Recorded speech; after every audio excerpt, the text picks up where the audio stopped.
no one is from scratch. That's probably the first thing that I want to make clear. If we're talking about starting an athlete fresh, no one's really fresh, right? Everyone has a different level of experience and exposures to physical challenges, formal sports, even a teen athlete who's young, who doesn't have a lot of wear and tear, like they still have a history with putting food into their bodies, and that can be a positive or a negative thing for them. So if we're talking about developing an athlete from quote unquote scratch, we're really talking about raising a child. And this is not a parenting podcast, and I don't mean it to be one. However, I still think there's some good principles that we could think about from developing an athlete at different age ranges and stages of their own personal development. So let's walk through what, like, quote unquote, optimal athletic development could look like for a CrossFit athlete, depending on where they're at in terms of trajectory of their career. And this could be whether they have a little bit of mud on the tires, so to speak, or if we're truly building the ideal CrossFit athlete from scratch.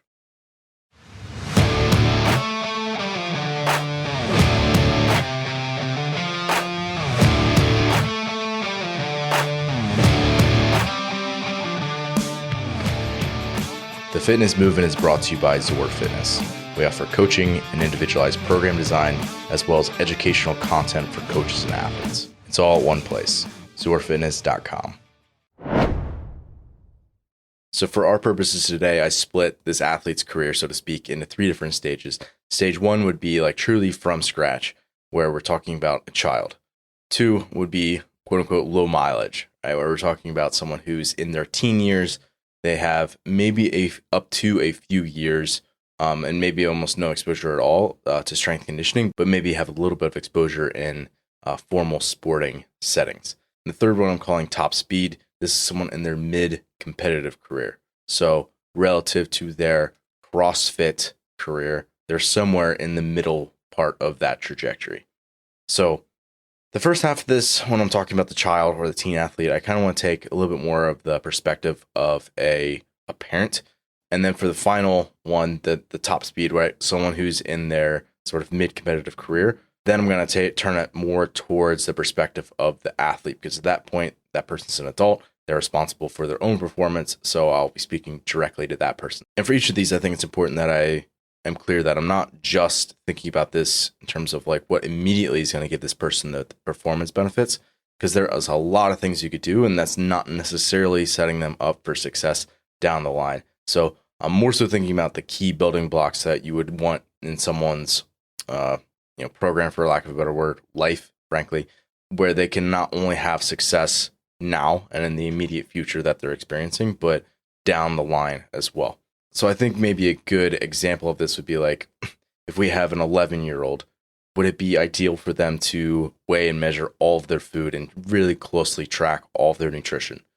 It's like, if the only thing that you cared about was their immediate success in the future, then, I mean, honestly, probably it would have a performance benefit.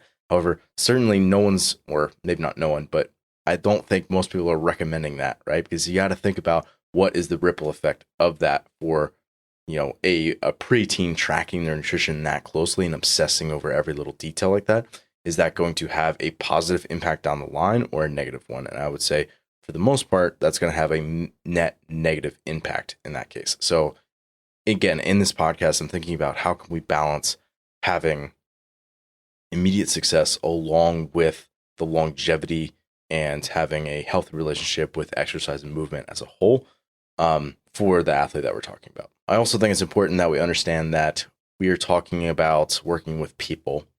And again, for a good chunk of this, we're talking about young boys and girls and teens who we can't treat them like, a black box theory, right? Where basically, like, if you control all the inputs, that you know what outcomes you're going to get. Like, that's not the way people work. It's not the way coaching works.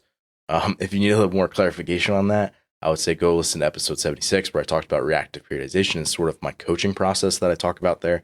And it's understanding that we're working with human beings, and that human beings have way more complicated lives and inputs than we often give respect for. We're just talking about training. Also, I know I'm having a lot of caveats here at the beginning of the conversation, but I think it's important. Also, this theoretical question that I'm kind of answering is like how to develop an athlete from scratch. Like, that's assuming that this kid or this a young person wants to keep the same goal across their entire upbringing, which it happens, but that's extremely rare. Like, say there's an athlete and they're 14 years old now, and they say, hey, I want to be a games athlete. And as a parent, you're super gung ho about that. I think it's easy to assume that they're going to keep those goals indefinitely. And what you don't realize is that, okay, 6, 8, 10 years down the road, if they are sticking with that goal, it means training, 14 sessions a week, forfeiting their professional career, giving up certain, social engagements, and all of that with the hope of one day making it to the games when they're, 24 or 25 years old. It's like, at some point, you have to reconcile that a lot of those people are going to drop off along the way, and that's an okay and totally fine thing, and people just change their goals, and especially kids, they want to go after something different, and that's okay, and you have to be allowing a kid to do that. Like, it can't be your thing, it has to be their thing. And therefore, I would say that you just need to focus on developing a strong, resilient human being from a very broad perspective that encompasses their minds, their emotions, and their physical self, and not neglecting any of those areas or hyper focusing on one specific thing. So with all those caveats out of the way, let's dive into it. So if we're starting an athlete from scratch, where this is like a child that we're working with, I would say the priority when you're working with a kid, and again, for most people, I'm talking about raising their own kids. This is like, if you're raising up a little human being, really the goal there is for you to instill in them the values and the belief systems that your family holds as incredibly important. And I would say this is primarily through observing and mirroring what the parents are doing, and less through like formal, like quote unquote teaching. So for me, I'm a dad. I have a 1.5-year-old son as of the recording of this. And for someone like him, how do I instill the value of like hard work, consistency, or quality time, things like that? I would say it's probably not through like telling him that he like needs to work hard or something like that. Like, that seems like really obvious to people who are parents. I would say it's learned through witnessing his mother and I doing things like, getting up at the same time every day, investing in our physical health with exercise, enjoying time outdoors as a family, and doing things that involve our bodies that are outside of exercise, like just going for a walk or enjoying nature, things like that, having real food to eat the same times every day. Like, those things instill consistency, instill work ethic, instill the importance of quality time, like all of those values and things that we want our son to have. Those are learned through him seeing those things being represented. And here, really, it's about like a more mature, centered, consistent adult will raise a child with those same qualities. And that is by no means rocket science, but it's also a super challenging thing to do when you have that responsibility as a parent. So I'd say part one is being a role model in the very true sense of the word. And then part two is spending quality time with them and just having fun and doing things that even within that are still challenging, right? So there can be this sense of like problem solving and discovery, even when things aren't necessarily intrinsically fun. Right. And I think you have to balance both of those, doing things that are fun in the moment that can be, again, quality time type things, like, throwing ball in the yard and doing all that kind of stuff. Like, my son loves to be in his backpack as we go on walks and stuff. Like, those things are intrinsically fun. That's super important. You can also teach that, hey, this thing that is challenging can also be fun because it provides a unique sense of accomplishment when we do that sort of thing. He might be a little on the young side for that, but certainly something that I would start to think about as you're raising a son or a daughter. So again, if we're actually talking about like the physical training, I know you don't want to get too far off of this. What does it look like for like a 1.5-year-old? Like, it looks like if I'm working out, I pick things that are not going to be super time intensive where I don't get to spend time with him, right? I'm doing either like strength work or skill work where there's built-in rest time so that I can interact and have fun with him, and I am spending quality time with him. And that way it allows me to be more present, and I'm more okay with stopping what I'm doing and giving time and attention to my son. So that's one thing. And then he can, observe what I'm doing at this point. And sometimes it'll be, kind of copying and mirroring what I'm doing, even down to like the noises and everything, like grunting and picking up PVC pipes and all that kind of fun stuff. Or it could just be like playing over in the crash pads or doodling on the whiteboard, doing like that kind of stuff. And I would say that's one aspect of it, right? And that, again, that is very much so play. But other times it's literally just like we're hanging out in the yard and he goes over to the garage door, starts banging on the door. He wants into the garage because he wants to be able to play more. And that's an important thing to protect and preserve, I think, and allowing him to, again, just kind of do whatever he wants when he actually gets in there. And maybe I show him some things. Maybe it's just like playing. Maybe it's just cheering him on if he, is trying to lift a tiny little dumbbell or something like that, right? Just having fun with it. No different than if we were out playing ball in the yard, right? No different than that. There's no real agenda. There's no thing that I'm trying to push on him. It's just like, hey, let's have fun and move. And oh, by the way, I just happen to have some of this exercise equipment here, right? I would definitely not think about it as any more formal than that. Now, that's obviously extremely young, like pretty much from scratch. Coach Chris has some kiddos of his own, and they're a little bit older. He's a son and a daughter, so I called him up, and this is what he has to say about like what quote unquote exercise looks like nowadays. Calling Chris Hardenberg. Hello? What's up, dude? Not much. What's going on? I have you on recording right now. Okay. So I'm gonna throw this into a podcast. Okay. Let's make it happen. So, how old is Sayla and Riley? So Riley's 8 and Sayla's 5. Okay, and like, well, I don't need to put any caveats on it. Like, just explain like kind of what you do with them, exercise wise. So I take probably three times a week generally.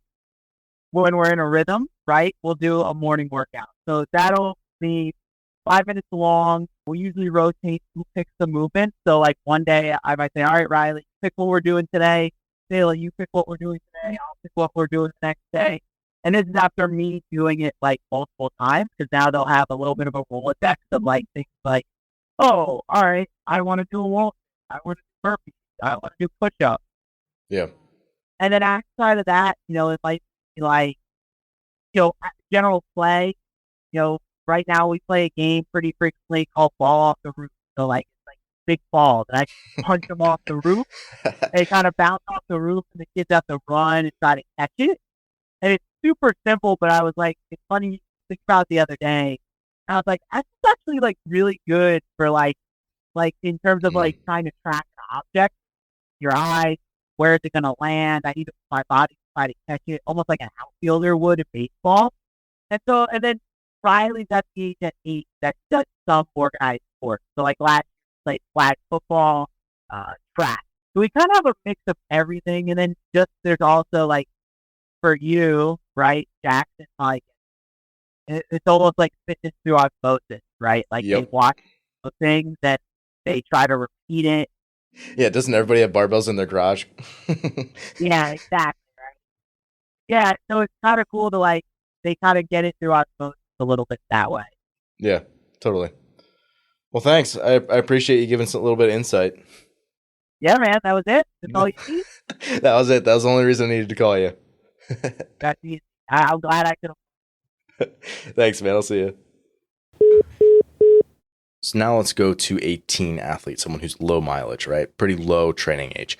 In my mind, the ideal development for an athlete like this would be picking, a small number of sports. You don't have to go crazy, but like this is ideally probably selected by them, and they're taking ownership in their development of their own abilities, right? And ideally, this would be something that is kind of cyclical in nature throughout the year, where they're not doing the same thing the entire year. They're not trying to overdo it, where they're playing, multiple sports at the same time, right? Just letting them be a kid and like go through like the natural seasons that are going to pop up with like, school and sports and like that sort of thing. I think it's very healthy and a natural progression to go through, and giving them as much ownership in that process while encouraging them is probably sort of a sweet spot, I think, in my mind. Don't specialize, don't get super specific, and let the kid probably make the most of the decisions while the parent is sort of like the guardrails, right? Like keep their hand off a hot stove, making sure that you're there when they need you. And if they're asking for help, certainly you can provide that, but trying to have them take as much ownership for the whole thing as you possibly can is only going to set them up for success down the road. And then athletically, I would say it's your job to ensure that since you're taking your hands off the reins a little bit, is to ensure that the adults that are working with them know what they're doing, and that will help allow your kid to take more ownership and for you to feel like you can back off a little bit more if you've actually vetted who those people are. Now, I would say, if possible, I would recommend the same thing for strength conditioning or CrossFit in this case. If your kid wants to do CrossFit, basically get someone else who knows what they're doing to coach your kid. But again, it's your responsibility to make sure that that person knows what they're doing, that you've actually vetted them. And just so that we're not all talking about theory here, I want to give a little bit of practical exercise advice for if we're talking about, like, let's call it like a teenager, someone who's like post puberty, let's call it, I think would be a good recommendation here. And maybe even before that, I would say these are still good recommendations to follow. Would be following the fundamental movement patterns and learning those well, getting confident in those, having sound movement, and working on unfatigued strength. I think the MCIs of that CrossFit preaches is a great principle to abide by. Mechanics, consistency, then intensity. If you follow that model, that's a really good place to start. So what are the fundamental movement patterns? Push, pull, squat, hinge, right? Running, lunging, bounding, all those types of movements, even rotational movements you could throw in there, all the basic stuff that all humans and kids should be able to do. So that's one, is the fundamental movement patterns. Two is skills, things like the Olympic lifts, right? Where it's not just a very simple fundamental movement pattern, things that are a little bit complicated. There's a lot more moving pieces. You don't need to load those crazy heavy. You don't need to, again, have them doing sport CrossFit movements right away, like, kipping ring muscle ups and handstand walking, all the crazy stuff. You don't need to do that right away. Even if your kid wants to do CrossFit, if you set them up with the fundamentals really well and teach them how to do things like hold a static handstand hold and things like the basics of those sports, that's going to have incredible carryover to if they do want to get more specific and more competitive, frankly, down the road. And that's also going to set them up for success from like a joint health perspective and hormone profile, all the above. So skills, things like Olympic lifts, gymnastics fundamentals, and I say that because I don't think of the gymnastics typically that we see in CrossFit are the fundamentals. More things like creating shapes, being able to have quarter extremity type movements. That's more of like the basics that I'm thinking about. And then three would be conditioning. And for conditioning, again, I don't think kids need to be doing hard energy systems training, but I think some basic body weight type movements and cyclical work, and you could even combine those two, right? And making it fun and different every single time, and providing kids with a unique challenge, like a very basic CrossFit Metcon that you would do in like an intro on-ramp type class would probably be okay for a lot of teens. And then I would say ideally something like that in this third conditioning bucket, if you could throw a capacity-based sport in there as well, that would be great. I think team sports are super important and, strategy-based sports. However, if you can have a racing sport in there as well, like, swimming, cross country, track and field, anything like that would be super helpful as well to get a little exposure of how to think about pacing and developing energy systems in a way that it's also like on a team with other people, with a coach other than the person's parent. Like, all those things are helpful settings there. Two more tidbits that I'd probably add to that would be one, biasing eccentric movements and isometric contractions.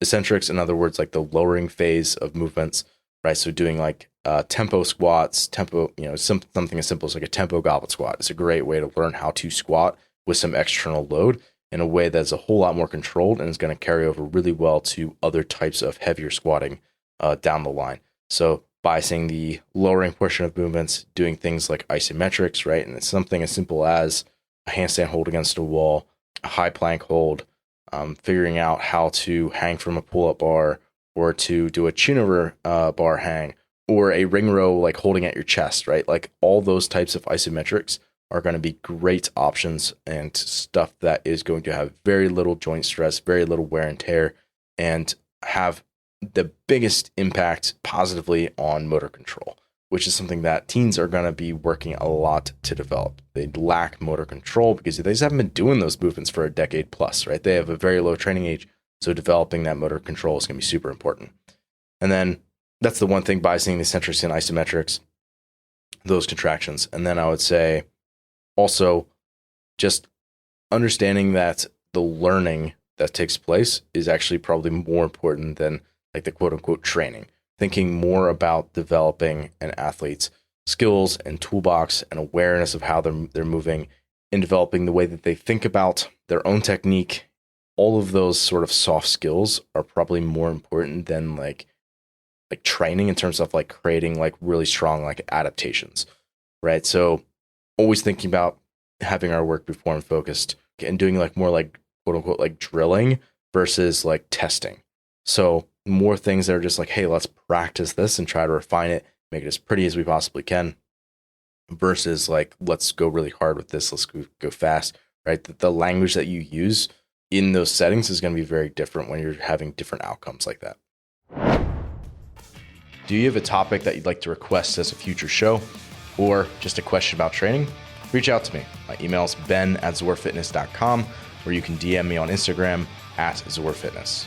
Lastly, head over to zorfitness.com if you want to browse all of our previous shows with in-depth show notes, as well as educational content for all things training. And finally, let's talk about top speed, right? So this is someone who's sort of in the middle of their competitive career as a CrossFit athlete. And here I'm kind of taking a hard shift. This is someone who's in CrossFit. They're competitive. They've been doing it for a number of years. They are not fresh at this. They're someone who they've taken care of a lot of the low-hanging fruit that they know of, right? So if there's easy adaptation to be had, they've sort of done it already, right? And they're at an inflection point. This is someone who's invested multiple years into their performance and takes their fitness more seriously. And because of that, when they reach a plateau or they're kind of, leveling off in that direction, that the way that you go about attacking it has to be a little bit different, right? So I would say if this is you or you think you're headed in that direction, one of the most important, probably the most important thing that you can do is to enlist outside help, right? Someone who can help you find more low-hanging fruit, right? That low-hanging fruit for you at this point, you've taken care of all the stuff that you know of. So it is in your blind spot. And then people are like, where's my blind spot? It's like, well, you don't know, right? That's the one thing that we do know, is that you don't know. So for you, it could be like your low-hanging fruit might be the fact that you could be doing, you're actually doing too many metcons. And if you did less, that would help you get to the competitive strength levels in some of your absolute numbers. It might mean that you're doing for the first time some tailored progressions that can help you develop the proficiency in your high-level gymnastics to compete at the level that you want to. It might mean committing to a higher level in terms of like the amount of time that you're actually willing to give to the thing, and potentially like splitting sessions, right? So rather than having 1 3-hour PM block, you split that into an AM and a PM, where you have 2 90-minute blocks. And even though you're doing the same amount of total work, the quality of each of those sessions goes up because you're not super fatigued in the second half, and therefore you actually continue to improve for longer. It could be, maybe you don't actually plan out your seasons. It could be sitting down and planning out with someone else times where you're going to be pushing volume and doing more total work. There's other times where you're going to pull that back and intensify all the work that you're doing so that you can express higher on your actual testing when you go to do that. And understanding that there's times to take off seasons and there's other times to push. All those little things, again, if it was stuff that you knew how to do already at this point in your career, you would have already taken care of it. So the point is, you don't know and you can't see because it's in your blind spot. So again, if that's you, you have to be diligent enough to enlist the help of someone and get someone's help who can be in your corner for you, so to speak. Even if it's not a remote coach, even if it's not me, get somebody in your corner who can help you out. And really, that's my final advice for building the ideal CrossFit athlete from scratch. Thanks for listening today. If you're someone who just started listening to the show, I would encourage you to subscribe so you can stay up to date. If you're someone who's been listening for a while, I would encourage you to rate and review the show. And lastly, the best thing that you can do to support our work is also the best thing that you can do for your performance. And that is by hiring one of our coaches. Until next time, stay the course.